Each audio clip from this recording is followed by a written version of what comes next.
ပေါင်းတို့ဘုရားသခင်ရဲ့နှုတ်ကပတ်တရားတော်ကိုအတူတကွလေ့လာဖို့ဖိတ်ခေါ်လိုပါတယ်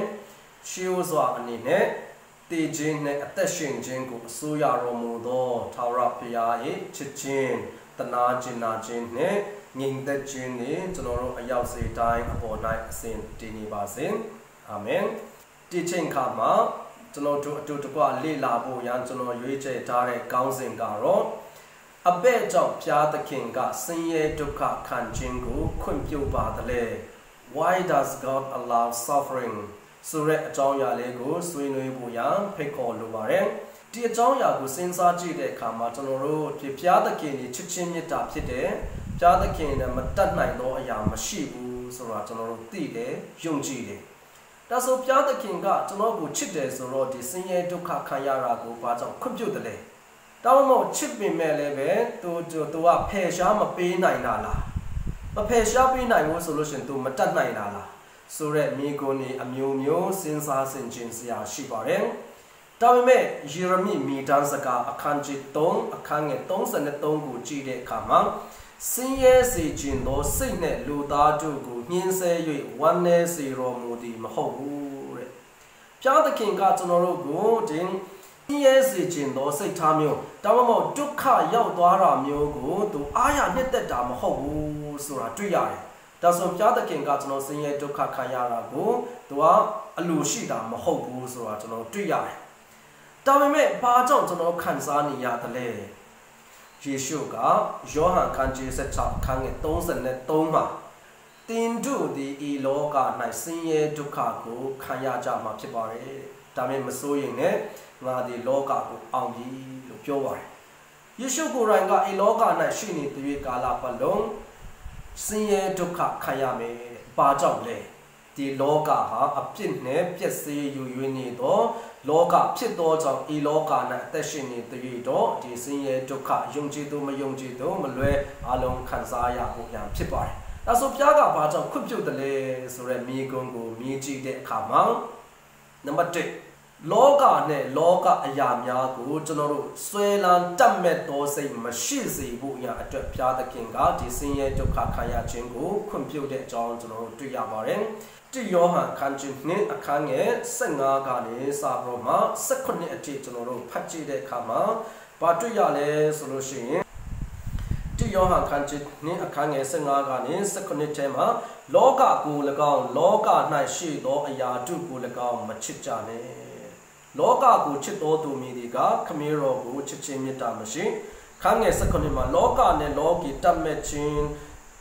ဒီရွေ့သွားကွယ်ပြောက်တတ်၏လို့ပြောပါတယ်ရွေ့သွားကွယ်ပြောက်တတ်တဲ့အရာတွေကိုကျွန်တော်တို့ချစ်မြတ်နိုးခြင်းမရှိစေဖို့ရအတွက်ဘုရားသခင်ကအလိုရှိပါတယ်ဒါဆိုလောကကိုမချစ်ဖို့ရဘုရားကတုံသင်ထားတယ်အဲ့ဒါနဲ့ဘာဆိုင်လို့လဲဆင်းရဲဒုက္ခခံရခြင်းနဲ့လို့မြင်ချင်စရာရှိပါတယ်ဒါမဲ့တစ်တိမောသေအခန်းကြီး6အခန်းငယ်10မှာပေါလုကဘာပြောလဲဆိုလို့ရှိရင်အကြောင်းမူကားငွေကိုတတ်မဲ့ခြင်းငွေကိုချစ်ခြင်းတွေမကောင်းသောအမှုအပေါင်းတို့တွင်မူလအမြစ်ဖြစ်သည်လူအချို့တို့သည်ငွေကိုတတ်မဲ့သောကြောင့်ယုံကြည်ခြင်းလမ်းကနေလွဲသွား၍ပူပန်ခြင်းဝေဒနာနဲ့ကိုယ်ကိုထုတ်ခြင်းခွင့်အောင်ထူးကြပြီလို့ပြောပါတယ်ဘာလို့ဆိုလို့ပါတယ်လဲငွေကိုတတ်မဲ့လို့လောကီအရာများဒီနာမည်ကြော်ကြားခြင်းလားအောင်မြင်ခြင်းတွေလားဒါမှမဟုတ်တင်ဩဇာနာလွှမ်းမိုးခြင်းတွေလားတောင်းမငွေရေးကြီးတွေကိုကျွန်တော်တတ်မဲ့လုံးလုံးယုံကြည်ခြင်းကနေလမ်းလွဲရုံမကဘူးသူနောက်လိုက်ရင်နဲ့ကျွန်တော်တို့ဘာဖြစ်လာလဲကိုပြုတ်ပြင်းလို့မရနိုင်တော့တဲ့ဆင်းရဲဒုက္ခတွေကိုကျွန်တော်တို့ခံစားမိသွားတတ်ပါတယ်။ဘာလို့ဆိုလို့ပါတယ်လဲငွေနောက်လိုက်ရင်နဲ့တက်ပါဆုံးရှုံသွားတာမျိုးလို့တောင်းမဒီငွေနဲ့လိုက်ရင်နဲ့ကိုကပြုတ်ပြင်းလို့မရတော့တဲ့ဖြစ်စေယူရင်းခြင်းတွေလည်းကျွန်တော်ကြုံတွေ့ရတတ်ပါတယ်။အဲ့ဒီအရာမျိုးကိုဘုရားကခွင့်ပြုတယ်ကိုစိုက်တဲ့အတိုင်းကိုရိပ်ရတာမှန်ပင်များတော့လေဒီဆင်းရဲဒုက္ခခံရခြင်းအဖြစ်ဒီလောကနဲ့ငွေကိုတတ်မဲ့ခြင်းကိုမရှိစေဖို့ရအတွက်ပြန်ပြီးတော့မှသိစေဖို့ရဘုရားသခင်ကခွင့်ပြုလိုက်တာဖြစ်ပါတယ်။ဘာကြောင့်လဲပိတရုကတစ်ပြခန်းချင်းနဲ့အခန်းငယ်7မှာဝိညာဉ်နဲ့စံကျစ်စစ်ပြိုင်သောကိုယ်ကာယတတ်မဲ့ခြင်းတွေကိုကျင့်ဆောင်မိအကြောင်းဧည့်သည်အာကန်တုကဲ့သို့ငါတောင်းပါရင်လို့ပြောပါတယ်။ ede agandu pide kama tunoro di logi ayamyago tameni meso wingin pakatine sipyainira pide atwetjamulo atunodoga loga mabe tara ateshin dwame pungsa myone siswela bromani dware kama tunoro ba phit dwa le di loga ayaga mamye mangu mati lai be ne tara ni dwa malulo sinsa re kama tunoro ba phit dwa le ashong dama phit dwa re ade lo myo ma phit bo ya atwet phya thakin ga di sin ye dukha ko pe khan sa broma tunoro di aya re ga take tat met swai lan sia ma hot jong ko ti si bo ya atwet di sin ye dukha myo ko khan ya khwint pyu de so ra pathama achet ne tunoro twi ya ba le dutiya achet ne tunoro ba ko twi ya ba da le so lo shin ကျွန်တော်တို့အထဲ၌ရှိတဲ့ထုတ်မသုံးရသေးတဲ့အစွမ်းအစတွေကိုကျွန်တော်တို့ထုတ်ပြီးတော့မှသုံးပြုတ်နိုင်ဖို့ရအတွက်ဒီဆင်းရဲဒုက္ခမျိုးကိုဘုရားသခင်ကခံစေတယ်။ဘာလို့ဆိုလိုပါသလဲ။ရေလွှမ်းမိုးတာမျိုးတို့ဒါမှမဟုတ်ဒီလေဘေးတို့ရေဘေးတို့မေးဘေးတို့စစ်ဘေးတို့ဒါမှမဟုတ်ယောဂကာလနာဘေးတွေကျွန်တော်ကြုံတွေ့ရတဲ့အခါမှာကိုယ်လဲခံရသူ့လဲခံရတဲ့အခါမှာဘာစိတ်သက်ပေါ်ပေါက်လာလဲတယောက်နဲ့တယောက်စာနာထောက်ထားခြင်းရိုင်းပင်းကိုငေစိတ်တွေပေါ်ပေါက်လာပြီးတော့မှကိုငေနိုင်ဖို့လမ်းကြောင်းတွေရှာဖွေလာတဲ့အခါမှာငွေရေးကြီးနဲ့ကိုငေမစားခြင်းလားဒါမှမဟုတ်အကကြံကောင်းညံကောင်းပေးခြင်းလားဒါမှမဟုတ်ကျွန်တော်တို့ခွန်အားနဲ့ကိုငေပံ့ပိုးခြင်းလားဒါမှမဟုတ်ကိုတယောက်တည်းမတတ်နိုင်ဘူးဆိုလို့ရှိရင်အစိုးလေးဖွဲ့ပြီးတော့မှဒီကနေ့အများသောသူတွေလှုပ်ဆောင်နေတဲ့ကဲ့သို့ဒုက္ခရောက်နေတော်သူအချင်းချင်းမြင်တွေ့တဲ့အခါမှာကိုငေဖို့ရအတွက်ကျွန်တော်တို့ရဲ့အစွမ်းအစတွေကိုထုတ်သုံးဖို့ရအတွက်ခွင့်အရေးဖြစ်နေဘုရားသခင်ကဖြစ်ပေါ်စေတာမျိုးကိုလည်းကျွန်တော်တို့တွေ့ရပါတယ်အဲ့ဒီအကြောင်းကြောင့်ပေါလုကတမန်ပေါလုကဂလာတိအခန်းကြီး6ခန်းငယ်1မှာအချင်းချင်းထားရစရာဝန်ကျင်းတို့ကိုငြိ၍ထားရခြင်းအဖြစ်ခရစ်တော်ရဲ့တရားကိုဒီလိုက်နာကြလောလို့ပြောဆိုတဲ့အတိုင်းခရစ်တော်ရဲ့တရားကိုလိုက်နာခြင်းနဲ့အချင်းချင်းဝန်ကိုထားရခြင်းပဲအဲ့ဒီအကြောင်းကြောင့်ဒီနှစ်ကောရိန္သုဩဝါဒစာဒုတိယဆောင်ခန်းကြီး1အခန်းငယ်4မှာကျွန်တော်တို့ဆင်းရဲဒုက္ခခံရတဲ့အခါမှာဘုရားသခင်ကကျွန်တော်ကိုတက်တာစေတကယ်လို့ဘုရားသခင်ရဲ့တက်တာခြင်းကိုခံရပြီးမှသူတပါးကိုပင်လင်ကျွန်တော်တို့ကိုငြိမအစနိုင်တယ်တက်တာစေတော်သူဖြစ်ပါတယ်ဤကဲ့သို့အပြင်မာသဲအခန်းကြီး25အခန်းငယ်34ကနေ36မှာယေရှုမိန့်တော်မူသည့်အတိုင်းအငယ်ဆုံးသောသူလူအပ်နေသောသူထံသို့ကိုငြိမအစခြင်းနှင့်ခရစ်တော်အပေါ်၌ပြုတ်လုပ်ခြင်းကိုခရစ်တော်ကိုယ်တိုင်ခံယူခြင်းဖြစ်သောကြောင့်ဤအခွင့်အရေးကိုကျွန်တော်တို့ဆင်းရဲဒုက္ခခံရမှသာလျှင်တွေ့ရတာဖြစ်တဲ့အတွက်ဘုရားသခင်ရဲ့ဒီခရစ်တော်တရားကိုဒီပြည့်စုံစေခြင်းအဖြစ်နဲ့လမ်းကြောင်းကိုဖွင့်ပေးသောအရာဖြစ်သောကြောင့်ဘုရားသခင်ကခွင့်ပြုလိုက်ခြင်းပဲဖြစ်ပါတယ်။နောက်တတိယအချက်အနေနဲ့ဒီဆင်းရဲဒုက္ခခံရခြင်းအဖြစ်ကျွန်ုပ်တို့တွေကဒီကိုယ်တိုင်ရှိသောအငြိအကျဉ်းများကိုတန့်စင်စေဖို့ရအတွက်လည်းပဲဖြစ်ပါတယ်။ဘာကြောင့်လဲဆိုလူကမာနထောင်လွှားခြင်းလောဘလွန်ကျူးခြင်းနဲ့နောက်ပြီးတော့မှအညှိုးတွေဒါမှမဟုတ်လှစ်ဝတ်ထားတဲ့အဖြစ်တွေနဲ့ဒါမှမဟုတ်ဗာလဲမနာလိုခြင်းတွေနဲ့ပြည့်နေတတ်တယ်။ဒါတွေကိုကျွန်တော်တို့ပြုတ်ပြင်ဖို့လိုအပ်ကြောင်းကိုဆင်းရဲဒုက္ခခံရမှသာလျှင်သိနိုင်တဲ့အကြောင်းကိုဘုရားသခင်ကဟေရှာယအခန်းကြီး48အပိုင်ငယ်10မှာငွေကိုမင်းနဲ့စစ်တကဲ့သို့တင်တို့ကိုဒုက္ခမင်းနဲ့ငါစစ်စေလို့ပြောပါတယ်ဒီလိုပုံစံမဲ့ပေတရုတ်ကလည်းပဲပေတရုတ်ဩဝါဒစာပထမဆောင်ခန်းကြီးအခန်းငယ်6နဲ့9ထဲမှာဒီရွှေနဲ့ငွေတို့ကိုပင်လေမင်းနဲ့စမ်းစစ်တကဲ့သို့တန်ဖိုးရှိသောတင်တို့ရဲ့ယုံကြည်ခြင်းကိုဒီအထူးထူးအပြားပြားသောဒီဆင်းရဲဒုက္ခနဲ့စမ်းစစ်တယ်လို့ပြောပါတယ်တရားအားလုံးကိုကျွန်တော်တို့ခံရခြင်းရဲ့ရည်ရွယ်ချက်ကပါလေကျွန်တော်တို့ဒီတန့်ရှင်းဘရမစင်ကြယ်တော်သူဘုရားသခင်အသုံးပြုနိုင်တော်သူဖြစ်ဖို့ရအတွက်ဒီတန့်စင်စေသောအရာအဖြစ်နဲ့ဘုရားသခင်ကဒီဆင်းရဲဒုက္ခမျိုးကိုခံရစေတာခံရသောခွင့်ကိုပြုတ်ခဲ့တဲ့အကြောင်းအရာကိုလည်းကျွန်တော်တို့တွေ့ရပါတယ်နောက်ပြီးတော့မှကျွန်တော်တို့ဒီစတုထအချက်အနေနဲ့ဘာကြောင့်ဘုရားကခွင့်ပြုတ်တယ်လဲဆိုလို့ရှိရင်ကျွန်တော်တို့ကိုပဲမိကိုဘရမကိုပဲအာကိုဘရမပက်တိုရဲ့အကူအညီမှမလို့ပဲငါဟာငါနေထိုင်နိုင်တယ်လို့လူတွေကခန်းစားဘရမနေထိုင်နေတွာလာတယ်လှုပ်ဆောင်နေတတ်ကြပါတယ်ဒါမဲ့ဒီဆင်းရဲဒုက္ခခံရတဲ့အခါမှာအိုးဘုရားသခင်၌သာလင်ကျွန်တော်မိကိုအာကိုဖို့လူအမှန်ကိုသိနာလေအောင်ဒုက္ခဆင်းရဲခြင်းကိုခံရတော့ခွင့်ကိုဘုရားသခင်ကခွင့်ပြုတယ်ဘာကြောင့်လဲဆိုလို့ရှိရင်လူကဒီစောစောကပြောတဲ့အတိုင်းတကူကောင်းစားဘရမ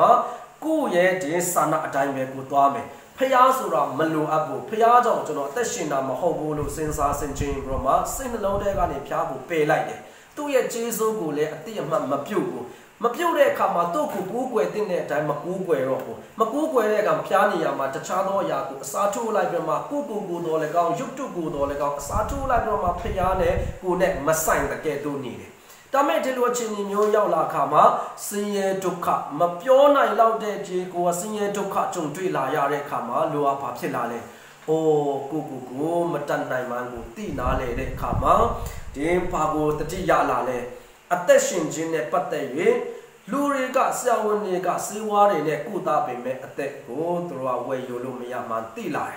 အဲ့ဒါနဲ့ဒီပေါလုကဒီတမန်တော်အခန်းကြီး19အခန်းငယ်28ထဲမှာပြောတဲ့အတိုင်းအာရီတောင်ပေါ်မှာဒီအတွေ့အခေါ်ပညာရှင်တွေထံသို့တရားဟောခဲ့စိတ်နှုန်းက great ပညာရှင်တွေထံသို့တင်တို့ရဲ့ကဗျာဆရာတွေကလည်းပြောတဲ့အတိုင်းပဲဒီထာဝရဘုရားအားဖြင့်ဒါလည်းကျွန်တော်အသက်ရှင်လျက်ဖြစ်လျက်လှုပ်ရှားလျက်ရှိနေတယ်လို့ပြောတဲ့အတိုင်းဒီဘုရားသခင်မပါဘဲနဲ့ကျွန်တော်အသက်ရှင်လို့မရမှန်းကိုသိနာလေလာအောင်ဘုရားသခင်ကဒီဆင်းရဲဒုက္ခမျိုးတွေကိုခံရစေတာဖြစ်ပါတယ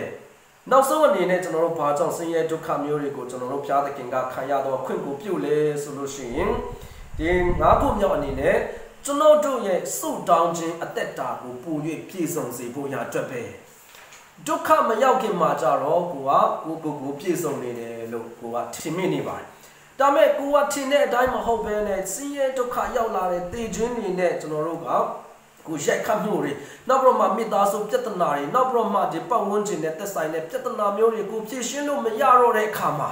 လူကအရှုံးပေးလာတဲ့အခါမှာပူငင်ပေးနိုင်တဲ့သူကိုရှာဖွေတဲ့တန်တလာတဲ့အခါမှာထာဝရဘုရားထံသို့ပြန်လာပြီးတော့မှအိုးဖကျွန်တော်မှားပါတယ်ဆိုတော့မှစုတောင်းဖို့ရန်တန်ဖိုးရှိမှန်းကိုဒုက္ခရောက်တဲ့အခါမှာကျွန်တော်တို့သိလာတတ်ပါတယ်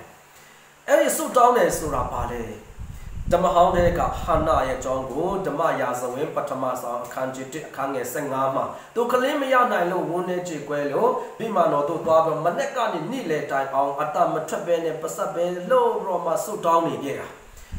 ဒီမှာရစ်ဘရိုင်းမြင်ကြီးအီလေးကတွေ့တော့မိမာကြောင့်အရက်မိုးနေတာလေလို့ပြောတော့ဟာကျွန်မအရက်မိုးတာမဟုတ်ဘူးကျွန်တော်စိတ်နှလုံးထဲကခံစားမှုတွေကိုပြားထန်လို့ညှို့လောင်ခြင်းဖြစ်ပါတယ်လို့ပြောတဲ့အတိုင်းပဲဆုတောင်းခြင်းဆိုတာပါလေစိတ်နှလုံးထဲ၌ကိုခံစားရတဲ့ကိုကြုံတွေ့တဲ့အခက်အခဲပြဿနာကဲဒီဆင်းရဲဒုက္ခတွေကိုဘုရားသခင်ထံသို့ညှို့လောင်ခြင်းကိုဆုတောင်းခြင်းလို့ခေါ်ပါတယ်အဲ့ဒီအကြောင်းကြောင့်ဆုတောင်းဖို့ရာအတွက်ဘုရားသခင်ကမကြားမလတ်ဆုတောင်းပါလို့တုံတင်တဲ့အရာကိုလိုက်နာနိုင်ဖို့ဆင်းရဲဒုက္ခခံရခြင်းတွေကကိုငင်ပေးတယ်ဆိုတာကိုကျွန်တော်တွေ့ရပါတယ်အဲ့ဒီအကြောင်းကိုစာလာနံပါတ်5မှာကျွန်တော်တို့ကောင်းကောင်းမွန်မွန်လေးတွေ့ရပါတယ်။အိုထာဝရဘုရားအကျွန်ုပ်ရဲ့စကားကိုနားထောင်တော်မူ၍အကျွန်ုပ်မြေတန်းခြင်းကိုဆင်ခြင်တော်မူပါ။အကျွန်ုပ်ရဲ့ရှင်ဘုရင်အကျွန်ုပ်ရဲ့ဘုရားအကျွန်ုပ်ဒီကိုရောကိုဆုတောင်းသည်ဖြစ်၍အကျွန်ုပ်အော်ဟစ်သောအတန်ကိုနားထောင်တော်မူပါ။အိုထာဝရဘုရားနတ်နဲ့အခါအကျွန်ုပ်စကားအတန်ကိုကြားတော်မူ၍ကြားတော်မူပါနတ်နဲ့အခါကိုရောကိုမျက်မှောက်ပြုတ်၍ညှော်လင့်ပါ၏တဲ့ဒီမှာစာလာရေးတဲ့သူကမနေ့တိုင်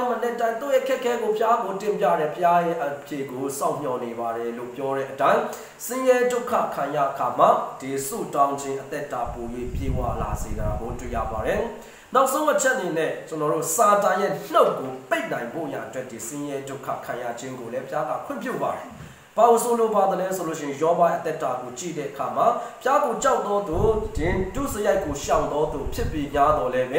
စာရန်ကဖျားသခင်ထံသို့ဆွဆွဲလိုက်တယ်ဘယ်လိုဆွဆွဲလဲဒီယောဘကဖျားကိုယုံကြည်တာသူ့ရဲ့ဒီကောင်းချီးပေးထားလို့ပဲလို့ပြောတဲ့အခါမှာမဟုတ်တဲ့အကြောင်းကိုတက်တည်ပြဖို့ဖျားသခင်ကစာရန်ကိုခွင့်ပြုလိုက်တယ်စာရန်ရဲ့သွားတယ်သူ့ရဲ့ဥစ္စာရဲ့အကုန်လုံးတရက်တည်းဖြတ်ဆေးလိုက်တယ်သူ့ရဲ့ကျွန်ရဲ့အကုန်လုံးတတ်လိုက်တယ်သူ့သားသမီးရဲ့အကုန်လုံးတတ်လိုက်တယ်ဒါမဲ့ဒီယောဘဘယ်လိုပြောလဲဖျားကပေးတယ်ဖျားကပြန်ရိတ်သွင်းသွားတယ်ဖျားသခင်ဘုန်းကြီးပါစေလို့ပြောလိုက်တော့သူတီးခါနိုင်တယ်မပြစ်မှားဘူးအဲ့တော့နဲ့စာတန်ပြောစရာမရှိတော့ဘဲနဲ့နှုတ်ပိတ်ရာရောက်သွားပါတယ်တာရီကိုပေါ်တီယောဘကတီးခါသွားနိုင်တယ်ဘာကြောင့်လဲသူ့ရဲ့ယုံကြည်ခြင်းကြောင့်ပဲပြေးလို့ရှိရင်ဒုတိယအကျင့်စာတန်ကထပ်တော့မှစိန်ခေါ်လိုက်တယ်လူတိုင်းကကိုယ့်ရဲ့ဒီအသက်နဲ့ဒီဥစ္စာနဲ့ရွေးမယ်ဆိုရင်အသက်ကိုပဲရွေးကြမှာပေါ့လို့ဒုတိယအကျင့်ပြောတဲ့အခါမှာဘုရားကခွင့်ပြုတယ်တော်ပြမတကူလုံးအနာယောဂါနဲ့ပြည့်အောင်လုပ်တယ်ဒါမဲ့ယောဘကဘာပြောလဲ ဒီချိန်မှာလည်းပဲမပြစ်မှာပဲနဲ့အဝတ်မပါပဲနဲ့လာတယ်ဘာမှမပါပဲနဲ့ထွက်သွားမယ်လို့ထပ်ပြီးတော့မှပြောဆိုတဲ့အခါမှာယောဘရဲ့တီးခံခြင်းစိတ်နဲ့သူ့ရဲ့အောင်မြင်ခြင်းကိုဒီစာရန်ကမြင်တွေ့သွားတဲ့အခါမှာသူပြောစရာစကားမရှိတော့ဘဲနဲ့သူနှုတ်ပိတ်ရာရောက်သွားပါတယ်အဲ့ဒီအကြောင်းကြောင့်ဒီဆင်းရဲဒုက္ခခံရစဉ်မှာကျွန်တော်တို့တီးခံသွားမယ်ဆိုလို့ရှိရင်ရန်သူရဲ့နှုတ်ကိုပိတ်ရာရောက်သွားပါတယ်ဆိုတာကိုသိနာလေဖို့ရဒီယာကုပ်အခန်းကြီး1အခန်းငယ်2နဲ့3မှာလည်းပဲစုံစမ်းခြင်းမျိုးမျိုးနဲ့ကြုံတွေ့ရတဲ့အခါမှာမင်္ဂလာဖြစ်တယ်လို့မှတ်ကြလို့တဲ့။ဘာကြောင့်လဲ။အထူးထူးအပြားပြားသောစုံစမ်းနှောက်ယှက်ခြင်းကိုခံရခြင်းအပြင်ကျွန်တော်ဘာခံစားရလဲ။ကျွန်တော်တို့ဒီတီးခံခြင်းစိတ်ကိုပွားများစေပါတယ်တဲ့။အဲ့ဒီတီးခံခြင်းစိတ်အကြောင်းကျွန်တော်တို့ကဘာဖြစ်လာလဲယောမအခန်းကြီး9အခန်းငယ်3နဲ့4မှာဆင်းရဲဒုက္ခခံရစဉ်ခါမှာကျွန်တော်ဝမ်းမြောက်တယ်။ဘာကြောင့်ဝမ်းမြောက်တယ်လဲ။ဆင်းရဲဒုက္ခခံရလို့ဝမ်းမြောက်တာမို့ဒီဆင်းရဲဒုက္ခကဘာကိုဖြစ်စေလဲ။တီးခံခြင်းကိုဖြစ်စေတယ်။တီးခံခြင်းကကျွန်တော်တို့ဒီမှာဖျားသခင်စိတ်တော်နဲ့တွေ့တော်သူဖြစ်စေတဲ့အကျင့်စာရိတ္တကောင်းမွန်လာတယ်။နောက်ပြီးတော့မှကျွန်တော်တို့ဗာလဲမျှော်လင့်ခြင်းရလာမျောလင့်ခြင်းကိုဘာဖြစ်ဘာကိုမျောလင့်တာလဲထာဝရကယ်တင်ခြင်းကိုမျောလင့်နိုင်သောအခွင့်အရေးကိုပို့ဆောင်ပေးတဲ့အရာကဒီဆင်းရဲဒုက္ခခံရခြင်းဖြစ်တဲ့အကြောင်းကိုဘုရားသခင်ကသိလို့ကျွန်တော်တို့ဒီကနေ့ဆင်းရဲဒုက္ခကိုဖယ်ရှားမပေးဘဲနဲ့ခွင့်ပြုတ်လိုက်တဲ့အကြောင်းရင်းကိုကျွန်တော်ရှာဖွေကြည့်တဲ့အခါမှာဒီအချက်6ချက်ကိုကျွန်တော်တွေ့ရမှာအများကြီးရှိရမယ်ဒါမဲ့ဒီ6ချက်ကိုနှလုံးသွင်းပြီးတော့မှခွန်အားယူဖို့ရကျွန်တော်တိုက်တွန်းလိုပါတယ်ပထမအချက်ကပါလဲကျွန်တော်တို့ရဲ့ဒီလောကနဲ့လောကအရာများကိုမချစ်မြတ်ဖို့ဒုတိယအချက်အနေနဲ့ကျွန်တော်တို့အထဲမှာအစွမ်းအစတွေကိုထုတ်ပြီးတော့မှသုံးနိုင်ဖို့နံပါတ်3ကျွန်တော်တို့ကိုတင်းစင်ကျစေဖို့နံပါတ်4အနေနဲ့ကျွန်တော်တို့ဒီဖျားကိုသာကျွန်တော်တို့ဒီမြေကိုအားကိုထိုက်တော်သူဖြစ်ကြောင်းသိမှတ်ဖို့ရန်ဆုတောင်းခြင်းအသက်တာ၌ပြည့်စုံစေဖို့ရနဲ့နောက်ဆုံးအနေနဲ့စာတန်ဘုရားသခင်ရန်သူရဲ့နှုတ်ကိုပိတ်နိုင်ဖို့ရာလိုအပ်သောအရာများဖြစ်သောကြောင့်ကျွန်တော်တို့ဒီကျင့်ခြင်းမဟုတ်ဘဲနဲ့ကောင်းခြင်းမင်္ဂလာဖြစ်တဲ့ဒီဆင်းရဲဒုက္ခကိုများကိုဘုရားကခံရသောအခွင့်ကိုပြုတ်လိုက်